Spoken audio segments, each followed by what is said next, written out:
So I was in San Francisco, and I bet there's a bunch of fun coffee places, and I live in my dumb world that I just want this one little drink. So I go into a Starbucks, and I get to the front, and I was like, I'll take an iced coffee with cream. She goes, with cream? I go with cream. And then she goes, iced coffee with cream? I go, iced coffee with cream. She goes, with cream? I go with cream. And she said it one more time. She said, so iced coffee with cream? And at that point, I should have said, what's going on right now? Where are you at in your head? Because I feel like we're in two different places. But I was nervous, and there was people behind me, and I was like, cream or no cream? Honestly, I'll give you $20 if you let me leave right now. I cannot, this is the most I can talk about this. I don't even know what's happening anymore. So I paid, I go stand in line, you know, where you gotta wait for your drink. There's like 5 of us waiting for our drinks. So she puts the iced coffee up there first, no cream, and I was like, whatever. I'll just do it myself, you know? Like, I don't like doing it myself, but I was like, all right, I'll just do it. So before I could get it, she's walked back with a can of whipped cream, and she's shaking it. And I'm just looking at it, like, thinking that's someone else's. I'm like, someone's getting whipped cream. That's fun. One of you guys are getting whipped cream? And I look down, and she starts spraying the whipped cream on top of my iced coffee. She just yells out, iced coffee, whipped cream, yells it out. The other 4 people, they turn their back, like they don't want you to accidentally think that's what they ordered. And I'm just left alone, like, that's what you thought I said over there? You don't think I would have said iced coffee with whipped cream? You think I'm just some nut job? It's like, I've had too many problems in this Starbucks, so I'm going to use the words that I want and no other words. Iced coffee, whipped cream cup. And they didn't have a top for it, so whipped cream, it doesn't sink and become less embarrassing. It moves. It's like a buoy in an ocean that everybody sees. And I'm just walking through the crowd like, this is my favorite drink. I don't know if you guys drink this at all. I grew up in the 80s and 90s. I was a kid in the 80s and 90s. And during the 80s and 90s, kids were getting kidnapped pretty rapidly. And look, I'm not trying to say we were more desirable or something. I think we were outside more. A lot more opportunity, you know. Also a lot easier to get us into vans.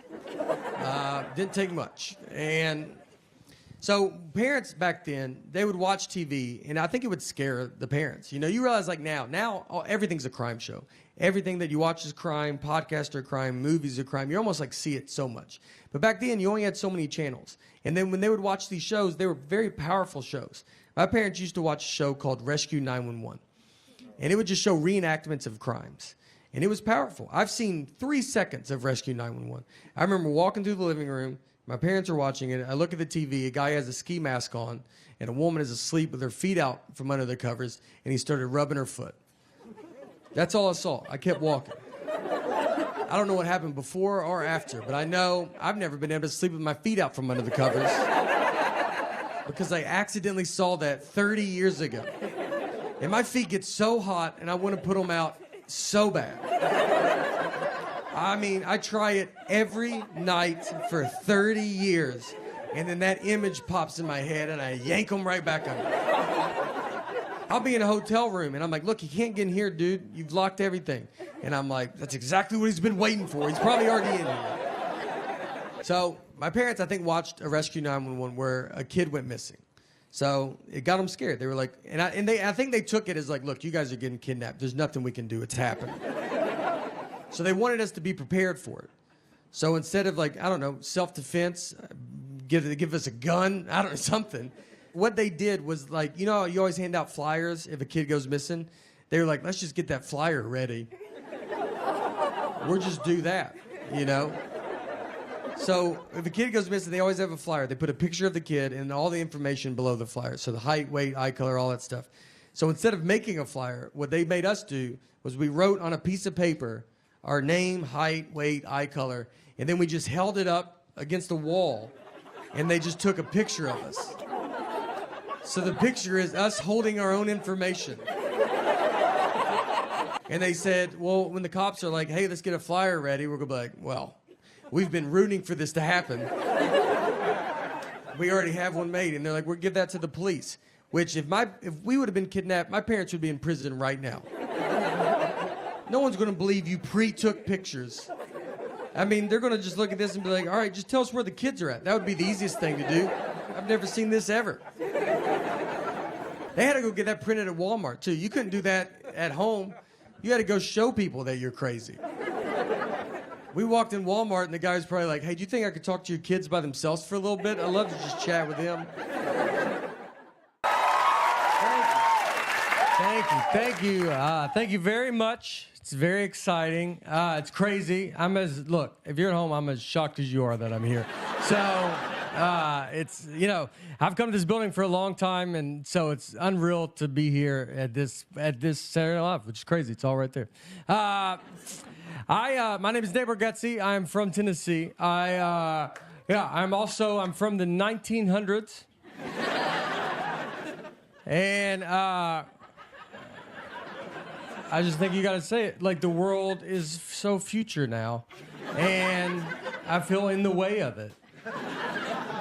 Hotels are futuristic. Like, you go, you take a shower, the shower is enclosed, but now a lot of hotels have half a glass, and water gets on the floor, and that's the future. That's what the future. That's what they want, and I would like a whole glass. They do half a glass because I'm still alive, so they're like, they don't want to hear me going, where's the glass at? So they do half a glass, and then the future, the floors are always wet. Every floor. I mean, I'm 44. My daughter's 11. When she's my age, it will be 2057. I don't even believe that's a real year. My movies didn't go that high in fake years. How am I going to talk to someone from 2057? I have more in common with a pilgrim.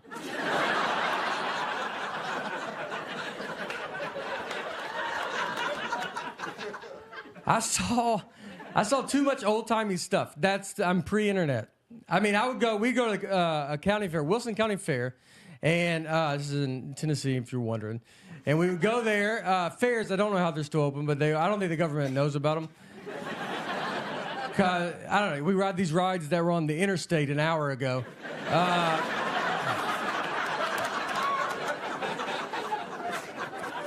So my dad is a magician, if you don't know, and we would go watch him perform. This is the 80s. So we'd go watch him. My dad's doing magic. Right next to him, they had donkeys jumping off a high dive into a pool. So pretty tough to keep people's attention. When my dad is like, is this your card? And everybody's like, hold on, this donkey's about to jump off this high dive. That's something you don't think you want to see till it's up there. And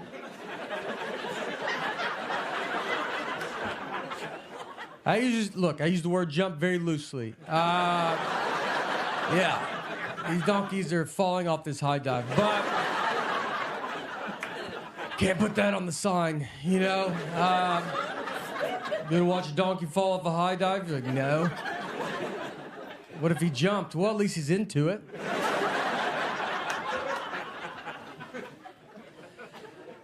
Just so you know, PETA shut that down. And, yeah.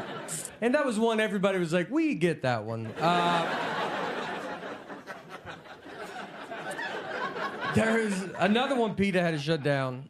So this is also in the 80s.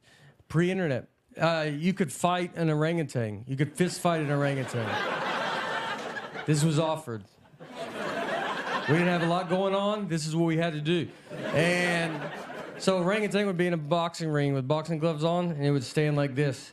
And then a guy would pay $5. It wasn't for free.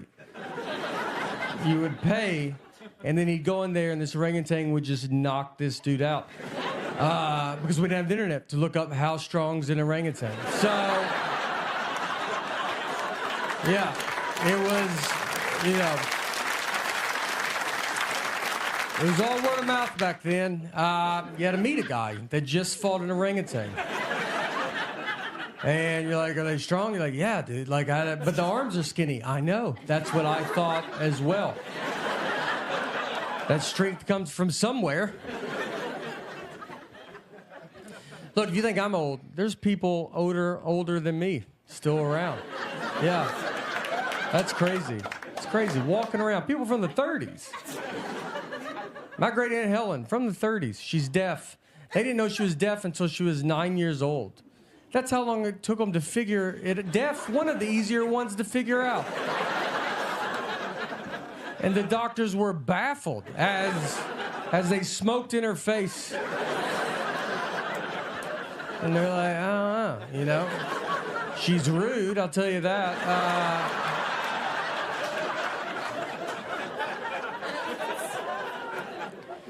My parents are getting older. So my mom, we had her go pick up our daughter recently at a friend's house, and I texted her the address. She drove to the wrong house. So she knocked on the door, another grandmother answered. Well, this is not good. This is like two dogs seeing each other through a fence. They're gonna be there for a while, you know? So my mom, she knocks on the door. The grandmother, my mom goes, is my granddaughter in there? And that lady goes, I have 3 grandsons, so no solution. Just 2 grandmothers, just, do you have stuff? I have stuff too. They talked for 30 minutes. It's a wrong door. I had to go get my daughter, then find my mom.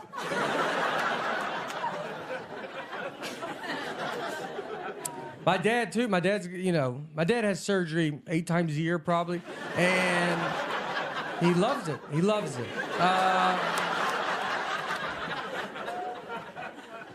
He had surgery because he was addicted to Afrin, the nose spray.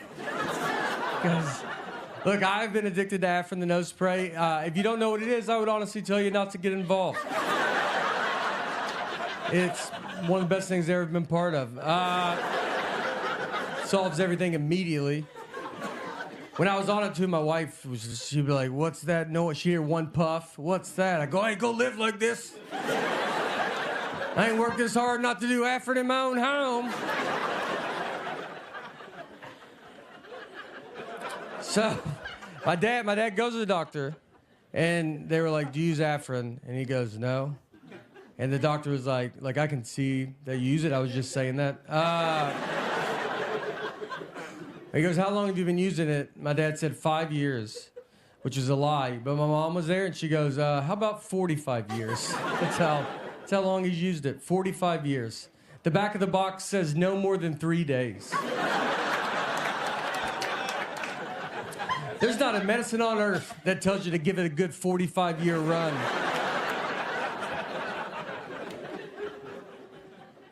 That's why I get nervous as I get older, because I am already not smart, and I'm in my prime right now. I don't read any books. I don't do it. And I think that matters. I do think that matters. Reading, I believe, is the key to smart. That's what I've always said. And I don't do it because every book is just the most words. It doesn't let up. I mean, every page is more words. It's like, what are you talking about there? Put some blank pages in there. Let me get my head above water for 2 seconds. I did. Thank you. It's been a reading joke. I want to learn more about history because I don't know anything, and so I'm trying to figure it out. I can tell I don't know anything about history because every history movie I watch on the edge of my seat.